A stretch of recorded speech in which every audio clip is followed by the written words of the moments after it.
everyone. Happy New Year and welcome to 2021 and our first episode of Community Matters. Hope you guys all had a great break and made the most of being out of lockdown, being COVID-free, school holidays, work holidays, Christmas, New Year. Hope you all made the best of it and while keeping safe, obviously. So we are excited to come back with the second half of Community Matters, and we will be talking about COVID and the before, now, and after. So what's happening, what happened, what will keep happening. So today we have a special guest. His name is Dr. Sumit Kane. He is also an associate professor at Melbourne Uni. He is part of the School of Population and Global Health. So he does a lot of work into research, a lot of work in just education. He takes classes. I mean, he is an all-rounder. His expertise, his qualifications, his educations definitely assists us and helps us in the forefront of the medical field. So we are very blessed and happy to have him. We are excited to talk about this topic. I think with everything changing around us, with the unknown, with the known, it's very important that we actually have a better understanding of what's happening personally. So here we are. So I'm going to play a quick clip and then I'm going to introduce Dr. Sumit Kane onto the screen. So bear with me.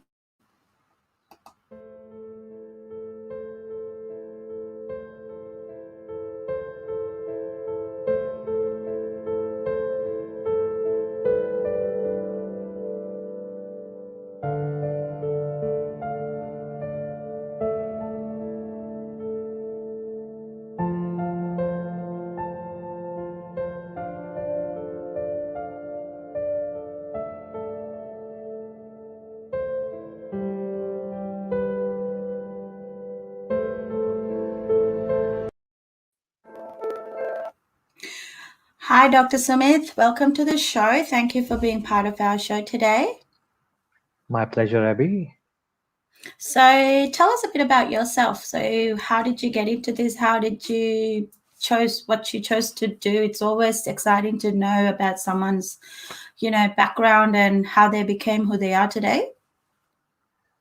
Thank you. I think I became a doctor by accident, uh, and but yes, I became interested in public health, population health, and how health systems function early on in my studies in medicine. And I worked in different parts of India as a doctor, um, specialized in dermatology and sexually transmitted diseases, but then drifted to public health and to research.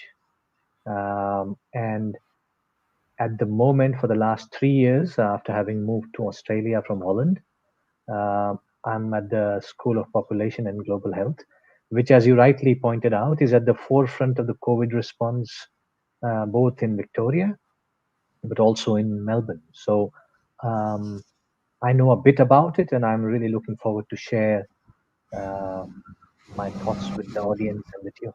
We're definitely excited to know a bit more about more of a professional response and professional, outlook to what we're going through right now. So, from your perspective, tell me a bit about the COVID outbreak. So, how it happened. I mean, there's so much out there, so many stories, so many that you kind of can't really differentiate between facts and fiction at this moment. So, Yes, you're absolutely right. And social media is at the forefront of, spreading stories, spreading rumors, and so on and so forth. But there's also some fundamental misunderstandings and prejudices that explain why people latch on to these ideas and stories. To cut to the chase, how did this virus come into human beings? Because this is a virus which is part of the mammalian community. All mammals are potentially prone to getting infected with this virus. The likelihood is that it came from bats, and and the most likely scenario is that human beings have disrupted the ecologies, the ecosystems, and the places where bats live, and we have got into a situation, whether it's through building roads, housing complexes, whatever it might be, where we are increasingly in greater contact with bats. And and the fact is that viruses move from bats and other mammals to human beings all the time. The greater the contact, the greater the chances of these viruses moving. Of the hundreds and thousands of movements that occur, only some become as nasty as this one. And that's what has happened. We don't know where this happened really, even if it was first detected in Wuhan, because they happen to have a very sophisticated lab to detect it. Uh, we really don't know where that transmission happened, but it So it could happened because really could be somewhere that's originated way back before and just kept pretty much silent or, uh, unknown. unlikely to be silent because we know how nasty it is, but it could have pretty much happened anywhere in the tropical parts of southern China, Southeast Asia. Uh, it just happens to be that this was picked up in Wuhan, and now here we are. Here we are. That's where we started. So, tell me a bit about how Australia. I mean, obviously, we went through a very rough patch last year. Well, we can all attest that it was a very, trialing period for all of us. Maybe mainly in Victoria. So, can you tell me a little bit about how Australia and Victoria in general faced this situation opposed to the global response? Um, you know, every life lost anywhere in the world is a life loss too many, right? Yes, one Um, too many, and definitely. yeah, absolutely. So in that sense, in as much as we should express solidarity with people who are suffering in other parts of the world, I think there is good reason for us here in Australia to also be proud of what we've been able to achieve as a people together. Of course, if and numbers speak for themselves. If you look at the statistics, so so if you just look at the number of cases and the number of deaths, with less than 30,000 cases and less than 1,000 deaths, we have done incredibly well for a country as big as ours, and as well connected as we are with the rest of the world, particularly to Southeast Asia, tropical Southeast Asia. So, uh, really fascinating figures if you look at it. Of course, 900 and something deaths in Australia. Every death is a death too many, of course. But Oh, we've definitely, yeah. 35 deaths per million. And if you compare this, uh, 790 deaths per million in the Netherlands, Argentina, a country similar to Australia, more than 1,000 deaths per million. Uh, and we are not even talking about countries in Europe or the United States or United Kingdom, where the number of deaths per million run into thousands. So, as a people, we've really done well. And I must add, we've also done very well in terms of volunteering and going out for testing. Yeah. So, so we have, I think that as a, was displayed when the third outbreak was just starting, when we had up to 36,000 people going for testing each day. That was a massive effort.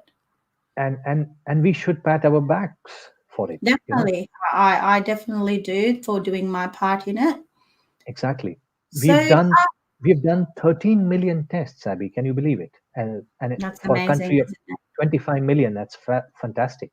And we're still going. And that's the Yeah. best part about it. We're still going. So tell me, what is the difference between how Australia and Victoria managed this outbreak in terms of the global? So what was the difference that they can't curb it while we're curbing it? Yeah, that's a good question, and you can. I think you're going to get a longish answer. Yes, well, So, that's so, what we so want. We want to know, what did we do different, or what did we do right, that yeah, that as a population as a whole, I know that as much as like the government or everybody can enforce these stuff, it's really largely up to the public. Absolutely, absolutely. And the best way to look at it is that it's a bunch of things that have come together to make this happen. Yeah. And let's not say that we've got it all right all the time, but we've got a bunch of things that have come together, a recipe, if you may. So Yeah. without one ingredient, the whole thing would have collapsed. So what were these ingredients, if you ask? I think to me the key was we as a people, we as a community, we as a nation, listening to and paying attention to scientific advice, particularly at the national and state levels, the the leadership listening to scientific advice, and the I think at ability the of beginning we struggled a lot with that concept with the first outbreak, but we learned fast, I would say. very quickly, and the prime ministers, the premiers standing side by side day after day with the chief medical officers and referring to the scientific advice, listening to it, I think uh, was key. But it's not only the leaders, the people of Australia. We took advice, we followed it. We may have bickered about the details, we may have said okay, this and that, but ultimately we all followed it. I think And that's that human nature, isn't it, to bicker about everything. Yeah. So yeah, we said, oh, why this, why not, why do I have to wear masks? But in the end, a whole lot of us did the right thing. We followed the advice. So I think that was key. Uh, and you talked about Victoria, we talked about Melbourne. Uh, I've come from 10, 15 years in Holland, and before that in India. And what really stood out for me as a recent arrival is the leadership. And no matter your political leanings, the premiers of various states, our premier, I think uh, the way they fronted up, the way they were open and talking to people day after day, patiently listening to our questions, I think it was, And yeah, the it was, insults, let's not forget the insults. I think they yes. copped a lot of that. Oh, yes, absolutely. And I think that really matters. But, words are cheap, talk is cheap. What we also did together was decisive action, decisive public health action. And that was the difference between us getting it right in the second wave, much faster than the first wave, and the recent outbreak around Christmas. Decisive action together as people, as leadership, as public health experts, all of it. Yeah. So, in terms of general outlook, what do you think are some key points that really, really helped us to curb this? Like you said, the mask, definitely mask played a big role. What other things do you think played a big role? We should not discount, and this is probably the least important, but I think it's important to recognize it. Geography. We are an island. We were able to cut things off. We were able to stop flights. We were able to close down borders. We were able to stop the inflow of a virus, which, um, to to use the terms of one of the senior leaders, doesn't respect borders. So we were able to do that. So, Geography helped. being surrounded by the ocean played a big part, you would say, in curbing this. Yes, because there were no new cases coming in, and if even if they were, and in as much as it was not perfect, we were able to uh, Keep quarantine it and stop it, limited, yeah. keep it limited. Yeah, so Yeah. that was a really big thing. Yeah. And what about the curfews and stuff? How effective do you think they were? They were key. But let's go to the most important parts: wearing masks in public spaces, maintaining physical distancing, sacrificing our social lives to prevent the spread of virus from person to person. I think all of that was what has helped us get to where we are. Absolutely. I think There is no doubt. as a general, as a whole, but I think it was very hard on the children as well, if not more, because they lost a lot. Yes, for on children, on those who are elderly, those who counted on social contact to keep their mental and physical well-being going. It has been hard on everybody. I mean, which is all of us in general. I mean, as a human being, I mean, we all need that social connections and social interactions. But I Yes, think there were specific target groups in the community that did feel it a slightly bit more than the others. yes, yes. There's one more thing though, because you also asked me, Abby, that what um, other countries haven't been able to do, and I would like to point out one thing that we ought to remember. Australia is a very wealthy nation. We were able to afford this lockdown. Uh, we could shut the country down. We could afford to do it. We did the right thing by JobKeeper and those kinds of schemes which allowed this to happen. Other Definitely, countries just I couldn't do would it. say, yeah. I mean, as a nation as a whole, without the money coming in to support ourselves day to day, it Yeah. would have been impossible. Yes, yes. And we see that in low and middle income countries. You look at India. We attempted a lockdown and we have done research in India on the effects of lockdown. And we have seen kids dropping out of school, and we know they will not be able to go back to school. We have seen people losing jobs and unlikely to get those jobs back with no social security. So we have been able to afford it. And yeah, I think we should be thankful that we are here in this. We should definitely be grateful for that. Yeah. Yeah, So, what can we keep on doing to ensure this? Because, I mean, as we kind of discussed earlier, we still don't yeah. know 100% what the outcome of this illness is doing. Very true. And I think that is something that we have to constantly remember.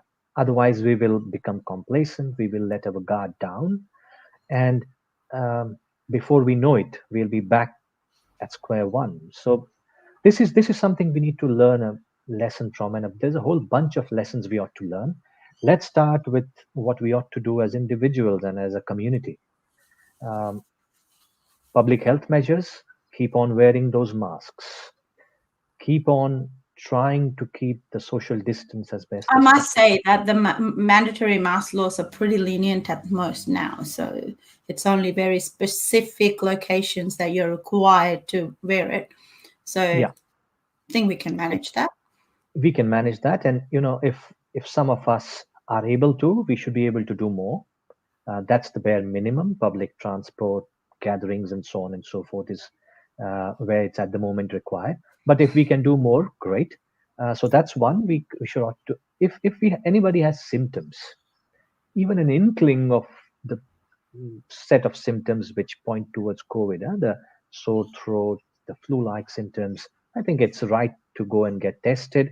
You will not only protect yourself and family, you'll be able to protect your community better. And it So makes it easier, isn't it? There's almost a testing center in every suburb or every true, second suburb.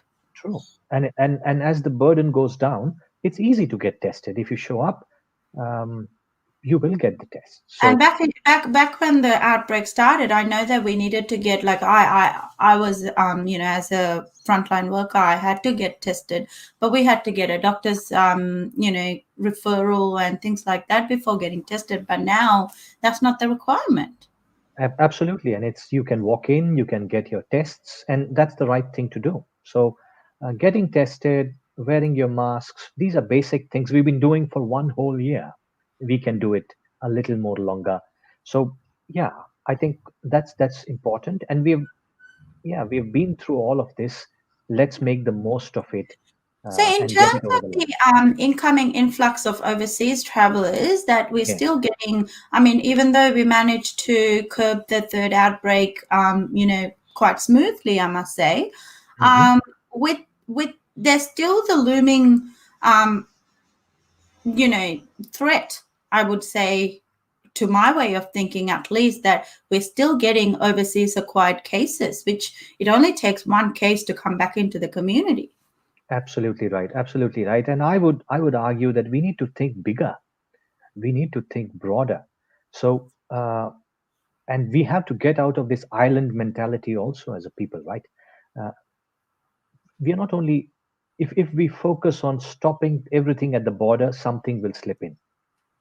We have to understand the bigger picture and actually contribute. to making sure that no more such pandemics happen.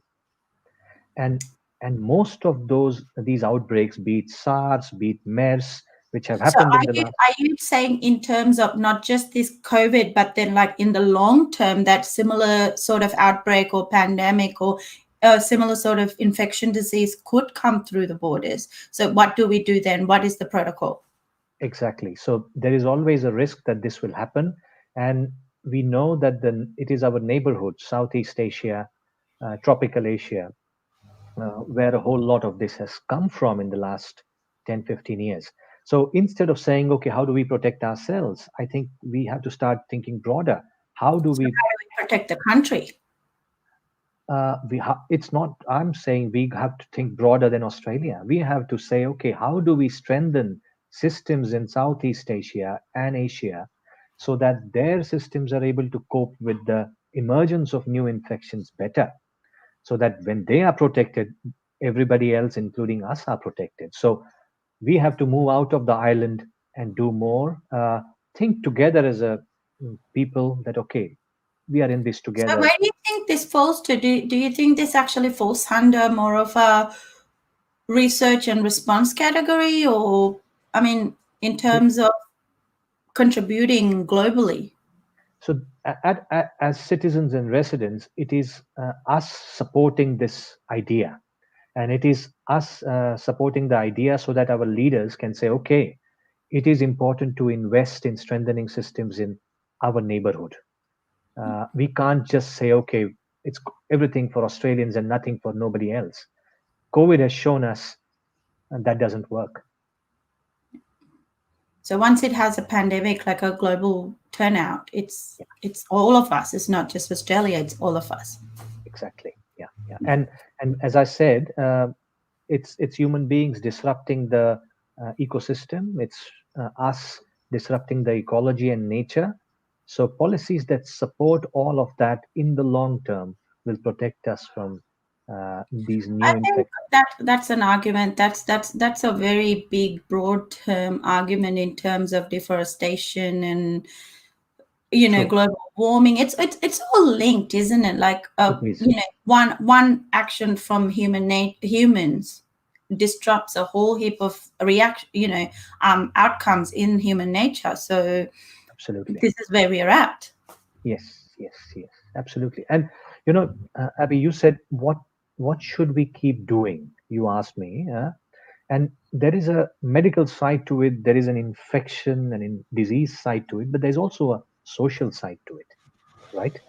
Uh, we may have controlled the infection, but all the mess the response has led to the more than 3.5 million people have been affected in terms of occupation, jobs, the Are we hours cut. talking about Australia? Australia, yes. So people in hospitality, travel, so on and so forth, all these industries and sectors have lost out because of the shutdowns and lockdowns and so on and so forth. Um, and they will take some time to recover economically, socially, uh, from all of it. This is also something that we as a community have to recognize, that this is a time to be also generous, to support these kinds of measures. Because I hear in our community people talking about, yeah, this job seeker business, people are free riding and this and that. I think we have to rise above this kind of thinking, because it has affected people in a big way. So, yeah. Yeah, yeah. I mean, yeah, financially, I think, I mean, having been there, I lost my job as well. So it only goes as far. It doesn't Exactly. really cover everything an income would cover. So I think that's a big broader topic that we can talk about, because the mentality not just have like short term sort of detrimental sort of value to it, or but it can have a more psychological and physiological effect on the Yes. human nature as well, because they start losing faith, they start losing self-esteem, they Confidence. start losing that confidence they had in themselves, they see Yes. themselves as a failure. So Yeah. personally, when I lost my job, I saw myself as a failure, like why, like why did this happen to me? So I think Exactly. as a society itself, it's very important that we kind of stand united and Yes. understand each other. I mean, there's still a whole big work industry that's still affected by this. The travel Yeah. industry and the hospitality industry is still at Yeah. large affected by this pandemic,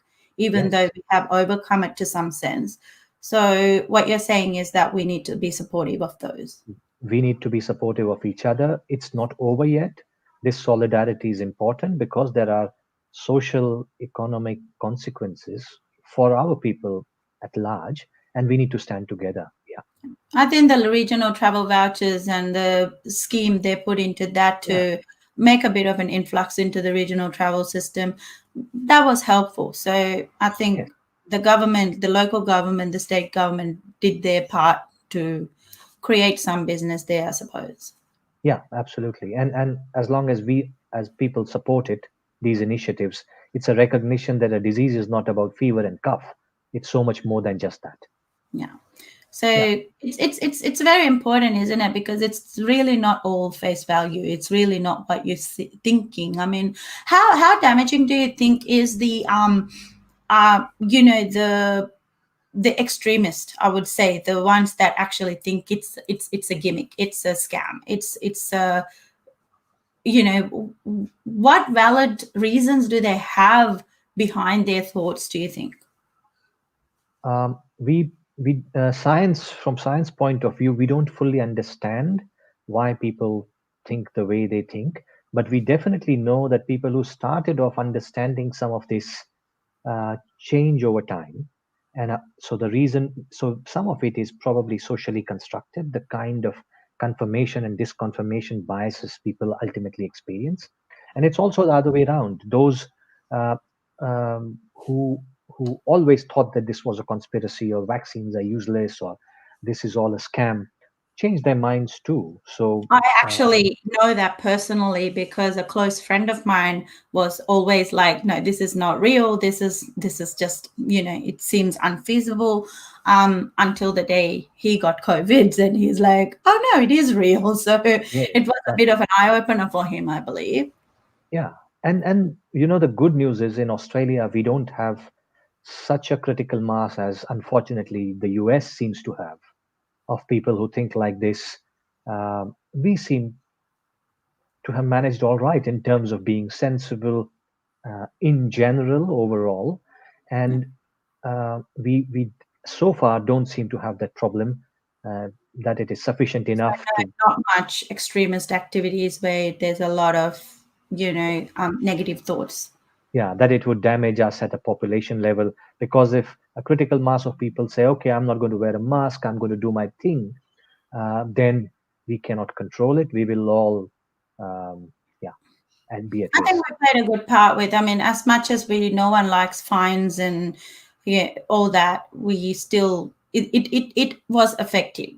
Yes, yes. I think those responses were necessary, and I think they were within reasonable limits. I've seen policemen talking, explaining to people, and if you go over the top, yeah, as we say, sometimes you need a bit of danda, and so yeah, we have all been there. So yeah, Yeah, you need to kind of make sure that it's business and not just talk. yeah, exactly. So in the next response, so in terms of research, I mean, as much as it's not just one person doing the research, what's your thoughts on how we are going forward with this pandemic? So the research agenda within COVID has primarily focused on, if you look at the resources, on development of vaccines, right? Because it's a virus, there was a possibility that we could develop one. And what we've been able to achieve in terms of having at not one, not two, not three, but four vaccine candidates reaching almost beyond stage 3 is absolutely remarkable. And it shows if political will, resources, and science come together, it's possible. So at the And also moment, the global dynamics. If we put aside everything, the political agendas, the political differences, everything, Yeah. that we can come together to create something that helps the entire Planet. Earth, Planet. planet, the entire Earth. So I think that it's kind of shown us that there's global unity after all. Oh, absolutely, absolutely. Although now that the vaccines are out there and they are being manufactured, the bickering has started, and I hope it doesn't become ugly. That we don't, yeah, resort to vaccine nationalism. Um, so there are initiatives which are in place that this doesn't happen, but we'll see how that goes. But in terms of science delivering, it has delivered so far. So I think in our next episode, we will talk about, I think we will have a better idea about vaccines in the next 2 weeks to come, and True. also more of the response that, we've been able to achieve, and lifting off some of the bans, hopefully that's in place still. Yes. A bit more freedom, I would say, that will be True. applied to us, living lifestyle standards. So in 2 weeks' time, when we come back, we will be talking about the vaccine, the truth and facts and fictions of it, and also where we're looking at in terms of the pandemic, and also in the future what else could be there, what else what resources will be needed, and what the unknown, really. Let's talk about the unknown of what's tomorrow. Yeah. So I will see you back again in 2 weeks time for our Wednesday show. Thank you for being here. My I pleasure. hope Thank you, Abby. that, we were able to clear up some, give some details, have a very candid kind of conversation. I think it was lovely. Thank you. But yeah, Yeah, I must say I really appreciated your time here today, and looking forward to having another chat with you in 2 weeks time. absolutely. Thank you so much. Thank you so much. I hope you have a good night, and I'm going to say goodbye now. So to our Goodbye. audience, thank you for joining us, and I will see you in 2 weeks time on Wednesday at 6 p.m. We will be talking about the COVID-19 vaccine, the expected, the unexpected, the known and the unknown, the facts and the fictions, and everything else that may have happened in the next 14 days. So we will be covering that with Dr. Sumit Kane then. So thank you for joining us. Good night. Have a lovely night, and I'll see you next time. Bye. Goodbye, guys.